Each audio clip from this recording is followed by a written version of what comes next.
Monet toimenpiteet, jotka Finlayssonilla oli tehty työväen ollen parantamiseksi, on myöhemmin nähty kuuluviksi yhteiskunnalle. Ja tää on mielenkiintoista, miten Suomi on hyötynyt muinoin merkittävästi Venäjän kuulumisesta, Pietarin läheisyydestä. Sitä pidetään suomalaisen trikooteollisuuden alkuna.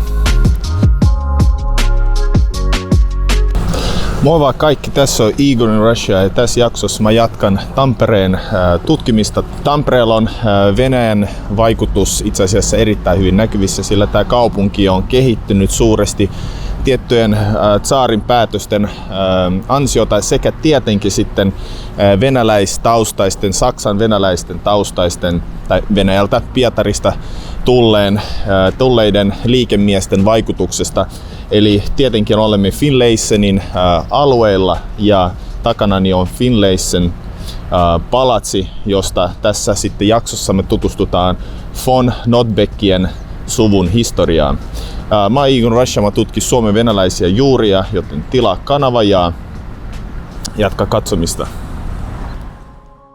Tosiaankin tosta ympärillä on Finlaysonin tehtaiden alueita ja tässä ehkä nyt sopivasti ollaan Finlaysonin palatsin pihamaalla. Ja tässä jaksossa mä kerron hieman von Beckien historiasta. Notbeck-suku oli alkuaan lähtöisin Saksasta.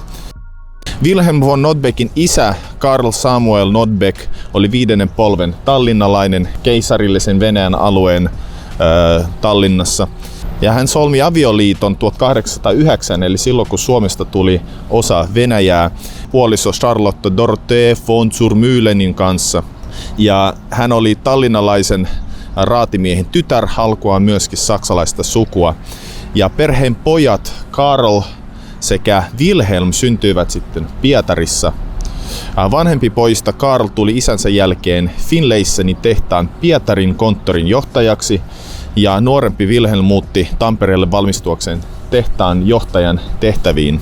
Veljekset aateloitiin molemmat vuonna 1855. Notbeckien suuri talo Pietarissa sijaitsi Vaselinsaarella, jota olen useasti tietenkin Pietarin jaksoissani kuvannut. En ole itse tätä taloa itse asiassa ole vielä. Onkohan se enää paikallaan?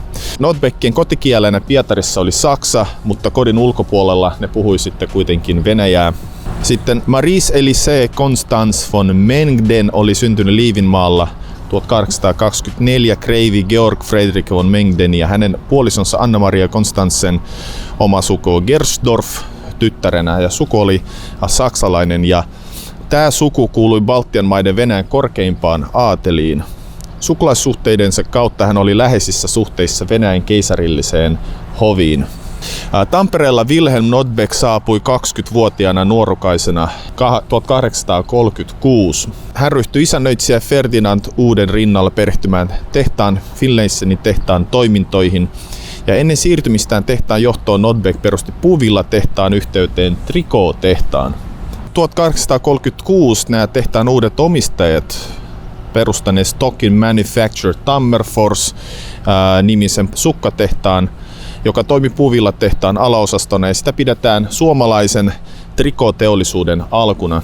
Tehtaan johtajana Wilhelm sanotaan pyrki vaikeinakin aikoina saamaan tehtaansa tuotteille tunnustusta ja siten Finlaysonin nimeä tunnetuksi.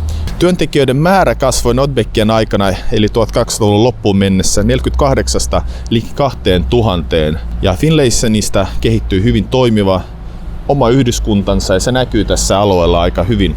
Monet toimenpiteet, jotka Finlayssonilla oli tehty työväen ollen parantamiseksi, on myöhemmin nähty kuuluviksi yhteiskunnalle. Samanlaista kehitystä oli näkyvissä myöskin Sinebrykoffien toimesta tuolla Helsingin suunnalla samanaikaisesti. Näin, tutustutaan vähän lisää tähän paikkaan, tsekataan.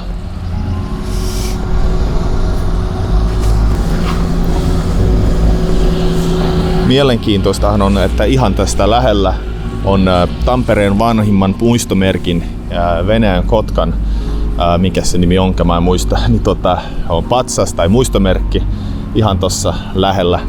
Ja ehkä asian kuuluvasti, sillä Tampereen ja Notbeckien merkitys oli suuri. Täällä nähdään Notbeckien suvun vaakuna. Ja onkohan tää nykyään siis joku ravintola? Vai mikä tää on?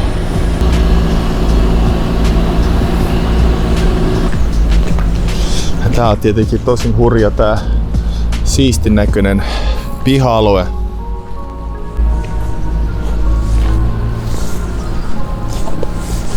Ja aika vaikuttava kyllä palatsi.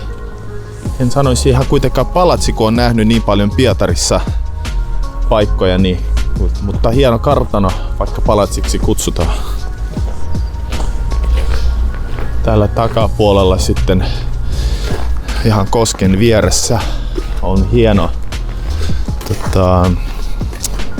mikäs tommonen fountain, suihkulähde, terassi, tosi hieno. Hienolta näyttää.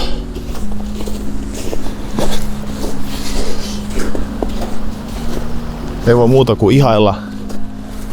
Ja tää on mielenkiintoista, miten Suomi on hyötynyt muinoin merkittävästi Venäjän kuulumisesta, Pietarin läheisyydestä. Ehkä tähän palataan vielä joskus, että kun yhteistyö Pietarin kanssa palautuu toivottavasti.